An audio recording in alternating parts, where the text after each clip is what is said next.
funeral had been 3 days ago. People had told Claire that keeping busy would help. So far, it hadn't. The little bungalow still felt as though her mother might walk into the kitchen at any moment and ask if she wanted another cup of tea. Her cardigan still hung behind the bedroom door. Her reading glasses still rested on the arm of her favorite chair. Even the calendar in the kitchen still showed the month she had died. Claire hadn't found the heart to turn the page. For 3 days, she had wandered from room to room, picking things up only to put them back exactly where they had been. It felt wrong to change anything, as though every object she packed away was another goodbye. But the solicitor had gently reminded her that the bungalow would have to be emptied before it could be sold. So, with a heavy heart, Claire picked up an empty cardboard box and carried it into her mother's bedroom. She folded a few jumpers, wrapped a favorite china ornament in newspaper. Then she opened the wardrobe. The familiar scent of lavender drifted towards her. For a moment, she simply stood there with tears filling her eyes. "Goodness, Mum," she whispered with a sad smile. "You even managed to make your wardrobe smell comforting." Winter coats hung neatly beside summer dresses. Everything was exactly as her mother had always kept it. Neat, orderly, loved. Then, tucked right at the back behind a pile of folded blankets, Claire noticed an old blue biscuit tin. Claire almost ignored it. She assumed it would be full of buttons or old photographs. Instead, when she lifted the lid, she found birthday cards, dozens of them, all tied together with faded blue ribbon. She untied the bow carefully. The first envelope simply read, "Claire, age 7. Her heart tightened. She didn't recognize the handwriting. Inside was a birthday card decorated with balloons. It read, "Happy birthday, Claire. I hope one day you know how much you have always been loved. Dad." Claire stopped breathing for a moment. She stared at the word, Dad. That wasn't possible. Her father had died. Her mother had told her so when she was 6 years old. Slowly, with trembling fingers, she looked inside the card. Tucked neatly behind it was a bank draft, never removed, never paid in. She reached for the next envelope. Claire, age 8, then another, age 9, another, age 10, every birthday, every single year, all the way to her 30th, every card signed with the same single word, Dad. Claire sat down heavily on the bedroom floor. The blue ribbon lay beside her. The cards surrounded her like fallen leaves. Only one thought kept circling through her mind. If her father had been writing to her all these years, who had she buried in her memories? Claire spent the next hour reading every single card. Some were funny. Some were only a few lines long. Others were filled with little stories about birthdays he imagined she might be having. When she turned 16, he wrote, "I expect you're counting the days until you can learn to drive. Just promise me you'll never think you're too old to wave at horses in fields. I still do." Claire smiled despite herself. It was such an odd thing to write. Then the smile faded. Whoever this man was. He sounded warm, kind, nothing like the father she had imagined all her life. She carried the cards into the living room and sat in her mother's favorite chair. The same chair where they had spent countless evenings watching old films together. Her mom had been a good mother. Loving, patient. The sort of woman who remembered everyone's birthday and knitted tiny hats for premature babies at the local hospital. She wasn't cruel. She couldn't be. There has to be an explanation, Claire whispered into the empty room. She reached for her phone. Her finger hovered over her Aunt Margaret's name. Margaret was her mother's older sister. If anyone knew the truth, it would be her. The phone rang 3 times. "Hello, love." Claire tried to answer. Instead, she burst into tears. It took Claire almost an hour to drive to her aunt's house. The birthday cards sat on the passenger seat beside her, tied together again with the faded blue ribbon. More than once, she almost turned the car around. Part of her wished she had never opened the biscuit tin. Margaret answered the door before Claire had even knocked. "I thought you'd come," she said quietly. Claire frowned. "You knew?" Margaret looked at the bundle of birthday cards in Claire's hands.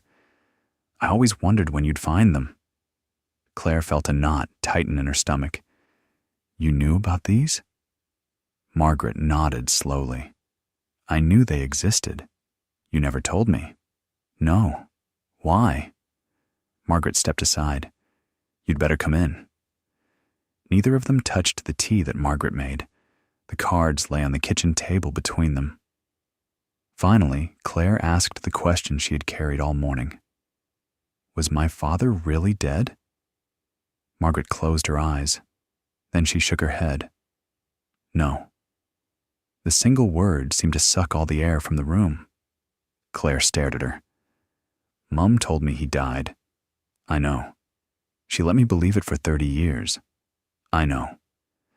Claire stood abruptly and walked to the window. Outside, children were playing in the street.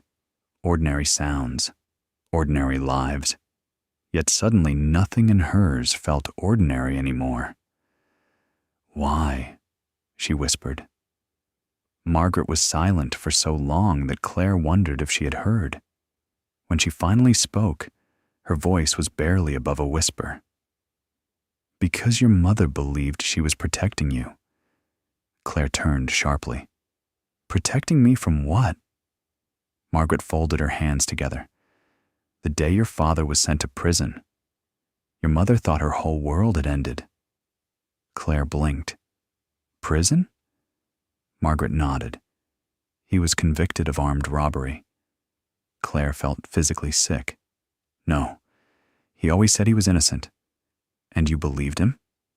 Margaret looked down at the old birthday cards. "I didn't know what to believe." She took a slow breath. "But there was one thing I did know. He never stopped asking about you." Claire hardly slept that night. The birthday cards lay across her dining room table.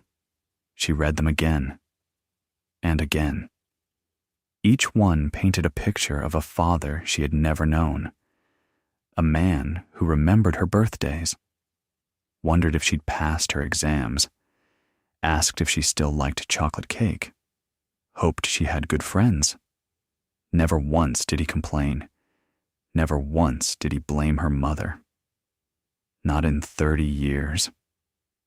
The following morning, Claire returned to Margaret's house with one question she couldn't silence. If he was in prison, why didn't he write to me when I became an adult? Margaret looked at her sadly. "He did." Claire frowned. "What do you mean?"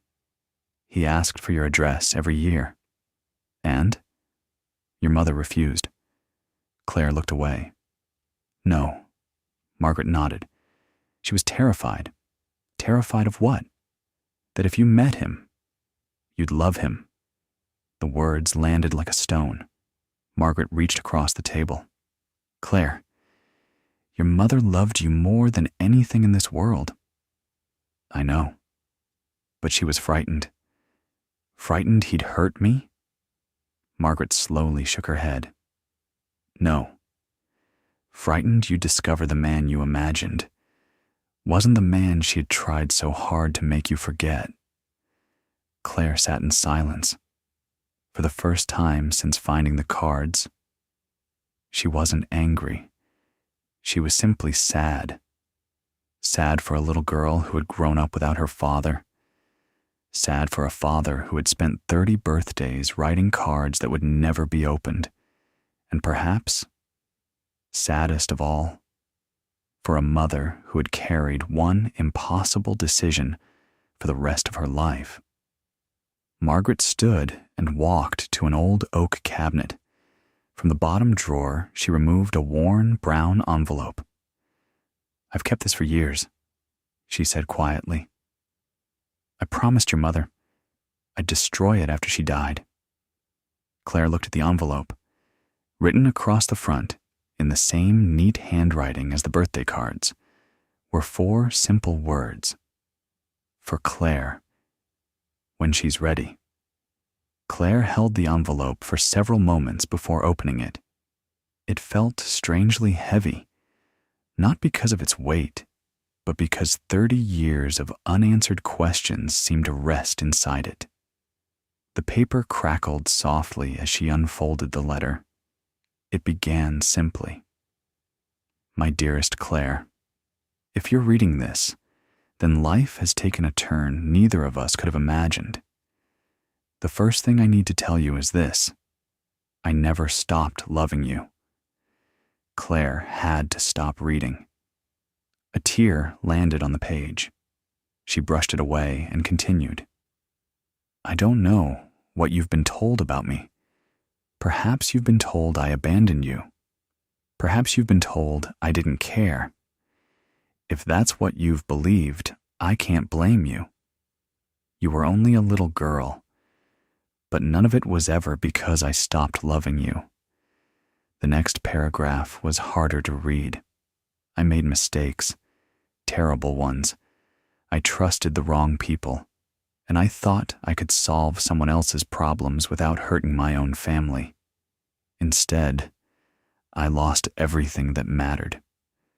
Claire's hands trembled. He wasn't pretending to be innocent. He wasn't asking for pity. He was simply telling the truth. She read on. "Every birthday, I bought you a card. Sometimes I wrote 3 or 4 before finding the right words. I never knew if you'd see any of them, but writing them made me feel a little closer to you. It reminded me that somewhere in the world, my little girl was growing up." The final page was only a few lines long. "If your mother kept us apart, I hope one day you can forgive her. She loved you with every part of her heart. Fear makes good people do things they never imagined they would do. Please don't spend your life choosing between us. Love us both, if you can." At the bottom of the page, there was no long farewell, no dramatic goodbye, just 2 words. "Always, Dad." Claire folded the letter slowly. Neither she nor Margaret spoke. After a long silence, Claire looked out of the kitchen window. "I don't even know if he's still alive." Margaret gave a small, hopeful smile. "I do." Claire turned sharply. "What?" Margaret nodded. "He sends me a Christmas card every year." Claire hardly remembered the drive. Margaret had written the address on the back of an old shopping receipt. A small village nearly 2 hours away. The kind of place where everyone waved as they passed. She parked outside a little bungalow with roses climbing around the front door. For several moments, she couldn't move. 30 years, 30 birthdays, 30 unanswered cards, all separated by a few steps along a garden path. She almost turned the engine on again. Then the front door opened, and a man in his late 50s stepped outside carrying a mug of tea. His hair was graying now, and deep lines framed his eyes, but there was still something unmistakably familiar about his smile. It was the same smile Claire had seen in the old photographs hidden in the biscuit tin. For a moment, neither of them moved. Then Claire slowly climbed out of the car. She didn't know what to say. How do you greet someone you've missed your entire life? The old man took one hesitant step forward. "Claire?" His voice shook as though he hardly dared believe the name. She nodded. He covered his mouth with one hand. I've dreamed about this day. For 30 years. Claire walked towards him. Halfway across the garden, she stopped. There was still one question she needed answered. Why did you never hate her? He looked puzzled. My mom. He lowered his eyes for a moment. When I was young, I did. I blamed her for everything. He looked back at Claire. But anger gets very heavy to carry. I realized she wasn't trying to hurt me. She was trying to protect the one person we both loved. He smiled sadly. She just chose the wrong way. Claire felt tears running down her face. So, you forgave her? I forgave her years ago. He looked towards the sky for a moment. I only wish she'd known. Without another word, Claire crossed the last few steps between them. For the first time since she had been 6 years old. Her father wrapped his arms around her. Neither of them tried to speak. Some moments were too precious for words. Months later, Claire stood in her own hallway, hanging a new photograph on the wall. It showed 2 smiling faces sitting on a garden bench, a father and a daughter. Beneath the frame stood the old blue biscuit tin. It no longer held unopened birthday cards. It held every letter they had written to each other since that first meeting. Sometimes, when people asked Claire if she wished she'd discovered the truth sooner, she always gave the same answer. I wish we'd had more years together. But I'm grateful we still had some. Then she'd gently close the biscuit tin and smile, because after 30 birthdays apart, neither of them would ever miss another one.